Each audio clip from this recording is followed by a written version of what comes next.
माँ, कुंभ नहाने चलोगी? काफी दिन से कह रही थी कि मुझे गंगा नहला ला। इस बार तुम्हें नहला लाता हूँ। आज ट्रेन का टिकट करा लिया है। ये सुनकर गोमती चहक उठी।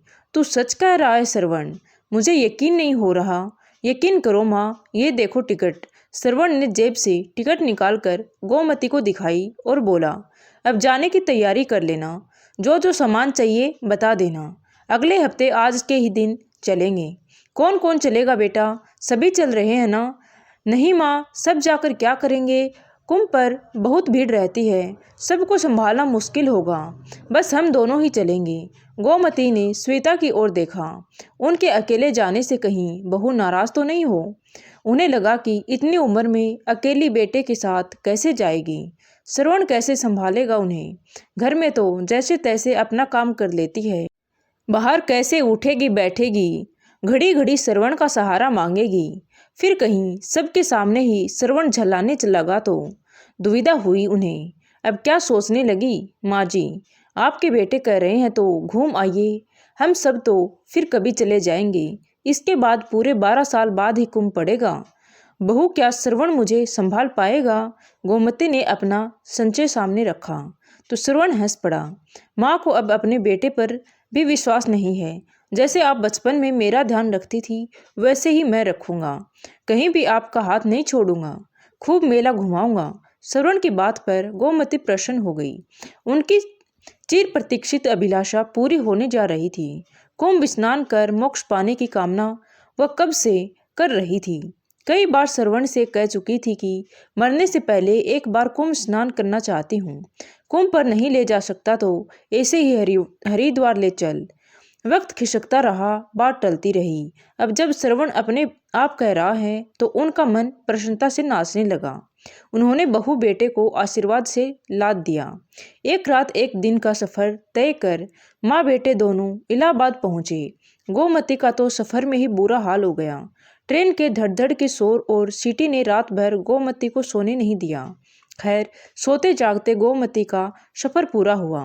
गाड़ी इलाहाबाद स्टेशन पर रुकी तो प्लेटफॉर्म की चहल पहल और भीड़ देखकर वह हैरान रह गई। श्रवण ने अपने कंधे पर बैग टांग लिया और एक हाथ से माँ का हाथ पकड़कर स्टेशन से बाहर आ गया। अब गोमती और श्रवण ने ऑटो रिक्शा पकड़कर गंगा घाट तक पहुंचने का मन बनाया। ऑटो रिक्शा ने मेला क्षेत्र शुरू होते ही उन्हें उतार दिया। करीब 1 किलोमीटर पैदल चलकर वे गंगा घाट तक पहुंचे। गिरते पड़ते बड़ी मुश्किल से एक डेरे में थोड़ा सा स्थान मिला। दोनों ने चादर बिछाकर अपना सामान जमाया और नहाने चल दिए। गोमती ने अपने अब तक के जीवन में इतनी भीड़ नहीं देखी थी। उन्हें लग रहा था जैसे वे किसी दूसरे लोक में आ गई हैं। वह श्रवण का हाथ कस कर थामी थी। भीड़ में रास्ता बनाता श्रवण उन्हें गंगा किनारे तक ले आया। यहाँ भी खूब भीड़ और धक्कम धक्का था। श्रवण ने हाथ पकड़कर माँ को स्नान कराया, फिर स्वयं किया। गोमती ने फूल बतासे गंगा में चढ़ाए। जाने कब से मन में पली इच्छा पूरी हुई थी। उन्होंने हाथ जोड़कर प्रार्थना की कि हे गंगा मैया, श्रवण सा बेटा हर माँ को देना। आज उसी के कारण तुम्हारे दर्शन कर सकी हूँ।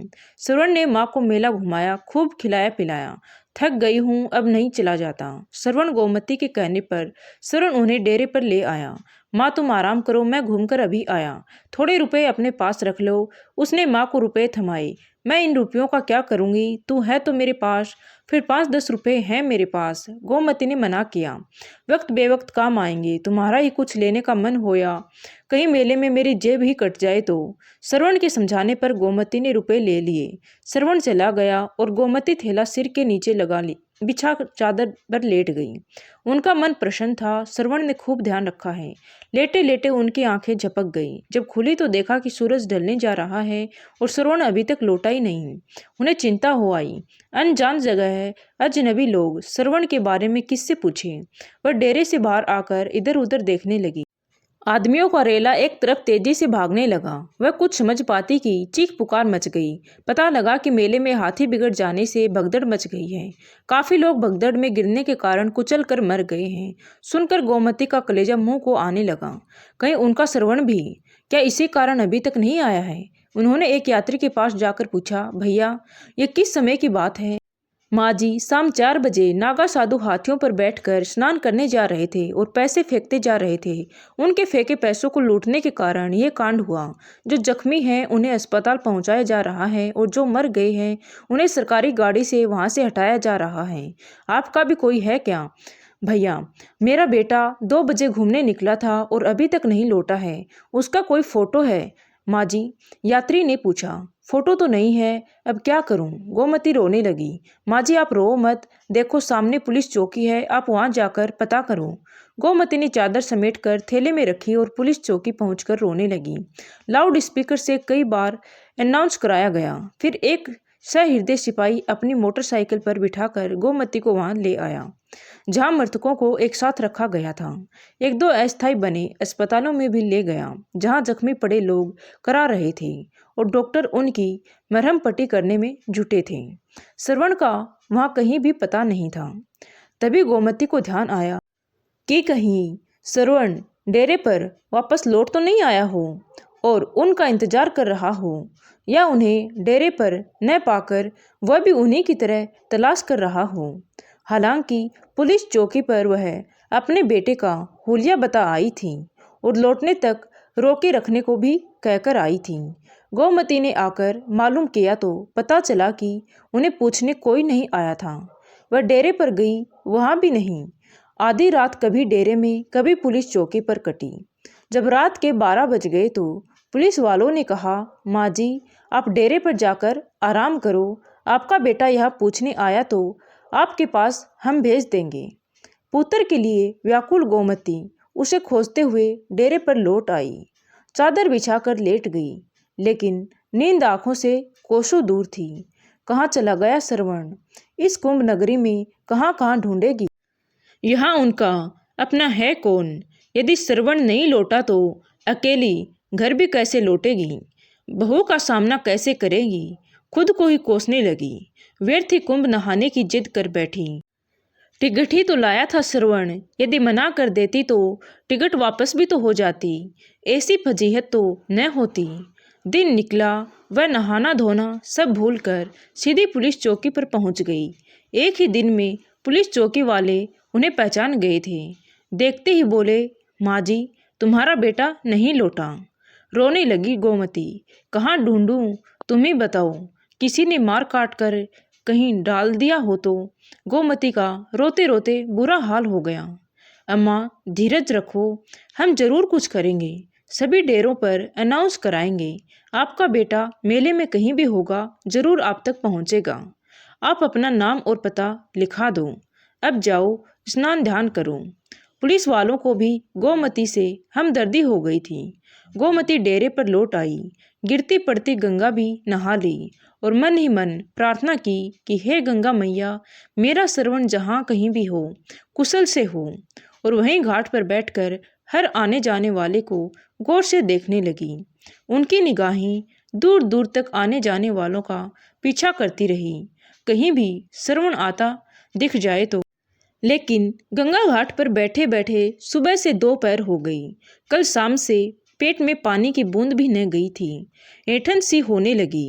उन्हें ध्यान आया, यदि यहाँ स्वयं ही बीमार पड़ गई तो अपने श्रवण को कैसे ढूंढेगी? उसे ढूंढना है तो स्वयं को ठीक रखना ही होगा। यहाँ कौन है जो उन्हें मनुहार कर खिलाएगा? गोमती ने आलू की सब्जी के साथ 4 पूरियां खाई, गंगा जल पिया तो थोड़ी शांति मिली। 4 पूरियां शाम के लिए यह सोचकर बंधवा ली कि यहाँ तक न आ सकी तो डेरे में ही खा लेंगी। या भूखा श्रवण लौटेगा तो उसे खिला देगी। श्रवण का ध्यान आते ही उन्होंने कुछ केले भी खरीद लिए। ढूंढती ढूंढती अपने डेरे पर पहुंच गई। पुलिस चौकी में भी झांक आई। देखते ही देखते 8 दिन निकल गए। मेला उखड़ने लगा। श्रवण भी नहीं लौटा। अब पुलिस वालों ने सलाह दी, अम्मा जी अपने घर लौट जाओ, लगता है आपका बेटा अब नहीं लौटेगा। मैं इतनी दूर अपने घर कैसे जाऊंगी? मैं तो अकेली कहीं आई गई भी नहीं हूँ। वह फिर रोने लगी। अच्छा अम्मा जी, अपने घर का फ़ोन नंबर बताओ, घर से कोई आकर ले जाएगा। घर से मुझे लेने कौन आएगा? अकेली बहू बच्चों को छोड़कर कैसे आएगी? बहू किसी नाते रिश्तेदार को भेजकर बुलवा लेगी। आप किसी का भी नंबर बता दो। गोमती ने अपने दिमाग पर लाख जोर दिया, लेकिन हड़बड़ाहट में किसी का नंबर याद नहीं आया। बुढ़ापे में याददाश्त भी कमजोर हो ही जाती है। पुलिस चौकी में उन्हें उनके गांव के पास का एक व्यक्ति मिला तो पुलिस वालों ने उसका नंबर लेकर उसी के साथ गोमती को भेज दिया। अगले दिन लगभग 1 बजे गोमती बस से अपने गांव के स्टैंड पर उतरी और पैदल ही अपने घर की ओर चल दी। उन्हें यह समझ में न आ रहा था कि बहू से कैसे मिलेगी। इसी सोच विचार में वह अपने घर के द्वार तक पहुंच गई। वहां खूब चहल पहल थी। घर के आगे कन्नात लगी थी और खाना चल रहा था। एक बार तो उन्हें लगा कि वह गलत जगह आ गई है। तभी पोते तन्मय की नज़र उन पर पड़ी और वह आश्चर्य से और खुशी से चिल्लाया, पापा, दादी माँ लौट आई। दादी माँ जिंदा है। उसके चिल्लाने की आवाज़ सुनकर सब दौड़कर बाहर आए। शोर मच गया। अम्मा आ गई, गोमती आ गई, श्रवण भी दौड़कर आ गया और माँ से लिपट कर बोला, तुम कहाँ चली गई थी माँ? मैं तुम्हें ढूंढ कर थक गया। बहू श्वेता भी दौड़कर गोमती से लिपट गई और बोली, हाय, हमने सोचा था कि माँ जी नहीं रही।